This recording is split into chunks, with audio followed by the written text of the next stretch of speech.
it's the way that you use your body in a natural way, and like just to play around in the city and like learning to adapt your movements to the environment. I think it's so fascinating. So I just wanted to play, and I've always done that. I thought, well, I should try this, and it was exactly what I was looking for. So since then I've been doing parkour, and I'm so lucky today that it is on professional level. So that's what I do for the living, and that's a dream come true. For me, it's also about, you know, seeing the city as opportunities, but also seeing like a child. You know, when we are children, we just watch the environment, and we are, you know, just thinking creative, having fun, and just playing around. Actually, just playing around, and then we grow up, and people tell in school, oh, you cannot do that. Watch yourself, and you know, all of these things. You know, so that's what we have to learn, to go back to the child and just play again, just have fun. It's not only the children.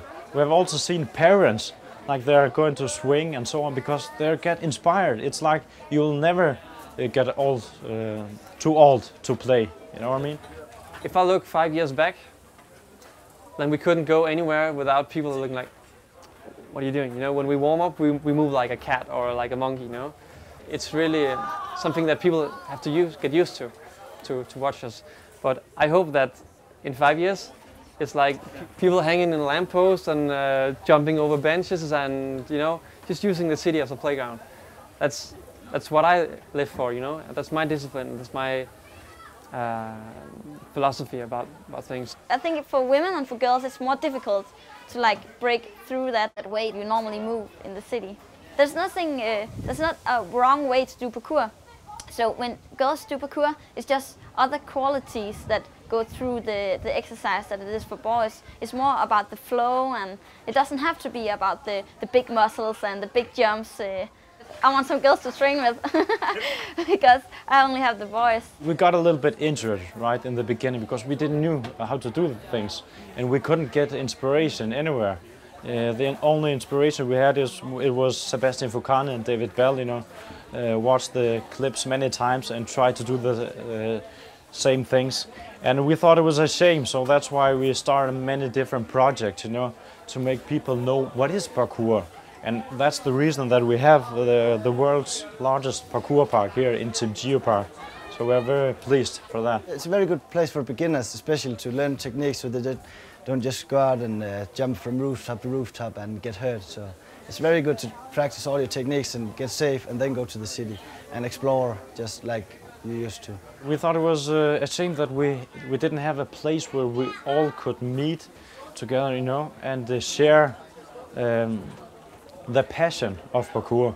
So we thought, let's try. Why not talk with the government? Why not try to have a meeting with the politicians in Denmark, and just to tell them the idea that we have, because we were sure that if you have a place like this parkour park, you will make people move. We have been working a lot of years to get the founded, because it's cost about 2.5 million Danish kroners. So it's quite hard to get the sponsors, but we managed, and we got something really good out of it, I think. We thought that it was very, very important that it had to be free, right? So people don't have to buy or a ticket or have to pay to come inside. So they can feel free, because that's the philosophy of parkour, right? You don't have to pay to parkour. So I thought it would be a shame to make people pay for this place, because you can see how many people are here. It's only because it is free and they can come whenever they want.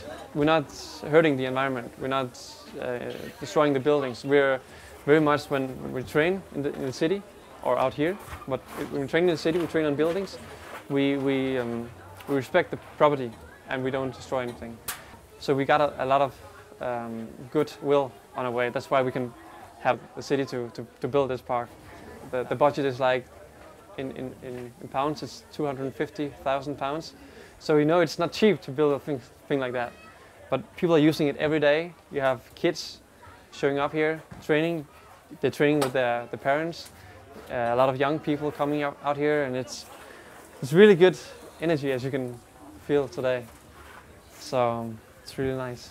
In the start, it was like an underground activity, and it isn't anymore in Denmark. Every kids know what parkour is and want to come out here and train it and wants to learn it. So it's become more mainstream, but still it has all the quality from the start. So that's a very good development.